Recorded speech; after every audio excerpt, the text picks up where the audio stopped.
Hello everybody, lovely to see you. Are you all roasting to death?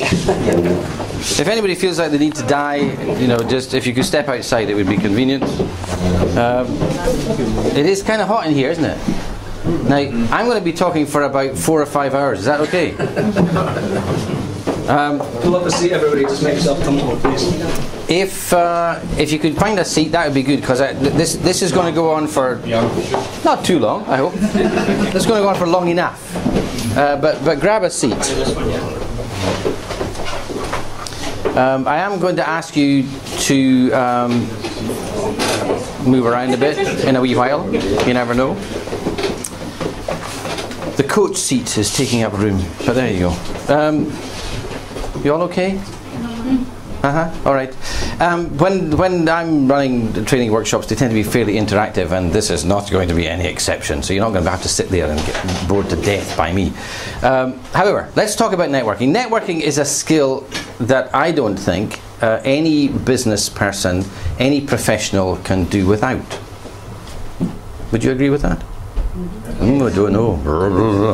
And from what I've seen as I came in and talking to you and meeting people, you're all pretty skillful networkers. You've all been there and you've done that and you're doing the thing. So, but what I want to talk about tonight is really just some of the behaviours, a little bit of an introduction to networking, and get some of the behaviours right that is likely to increase your success rate in networking.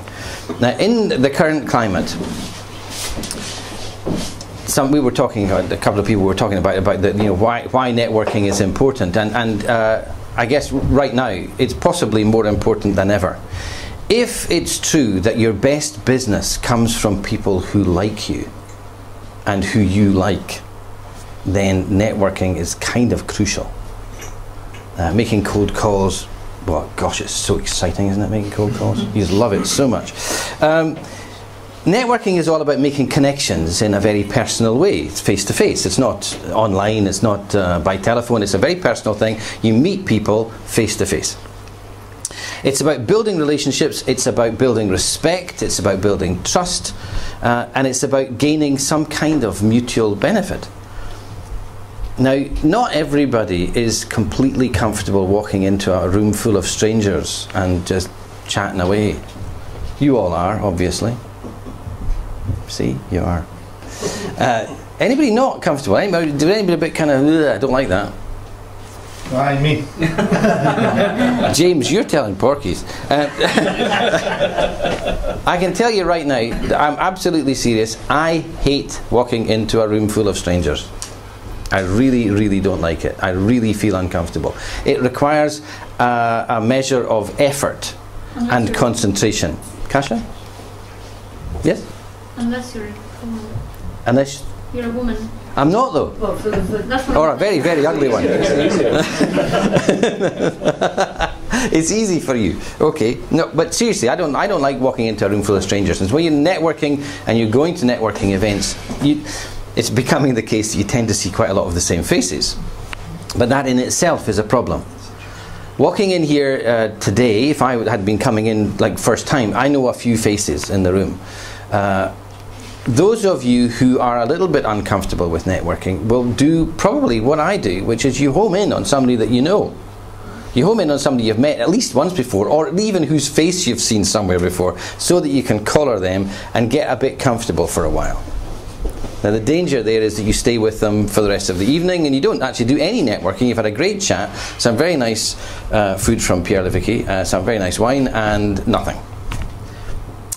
Or somebody sets it up and you end up with a bunch of business cards that you take home in your haversack full of business cards, and you take them home and you've no idea who they belong to or what to do with them. So there's all of those things that can happen. Now, this evening I want to give you an opportunity to do some real networking, but well, I guess you're going to do that anyway. You already have been. There's been lots of chat anyway. But I want to see if we can do a little bit of practice networking so that you get better at it. And I want to give you 3 rules for networking that you can apply anywhere. And networking to me isn't just situations like this that are, you know, formal events that have been set up, but it could be anything. Every instance that you are in a social setting where there are other people that you may or may not know is an opportunity for networking. Now, I don't mean that you go into the pub and try and wind up everybody for business, okay? That's going to lose you friends and influence no one. But there's always an opportunity for building relationships. There's always an opportunity for building trust. So that's really where I'm coming from. Now, rule number 1 in networking. And did you notice trainer's trick number 14B? Have a wee beeper in your hand. So you see this. Rule number 1, be clear about your purpose. Now, how many of you came here today with a very specific, defined purpose in your mind for why you're here? Don't answer that. Well done. That was, what, 3 purposes? Or just one? Sorry. If you don't, well, if you don't know where you're going, you're likely to end up somewhere that you might not want to be. So whatever you're doing, whenever you're doing something, anything in business, you really need to have a defined purpose. That way, when you achieve it, you know you've achieved it. That way you can measure your success. That way you focus your activity to make it happen. So if you're going to any networking event, rule number 1, having beeped it out of the way, rule number 1 is be clear about your purpose. Know why you want to be at this meeting. Know precisely what you want to get out of it. Now, just out of interest, through the interactive thing, what kind of things might you want to get out of a networking event? £50,000 account. 50 grand account. Okay, bring it down to about the height of the ceiling. That was.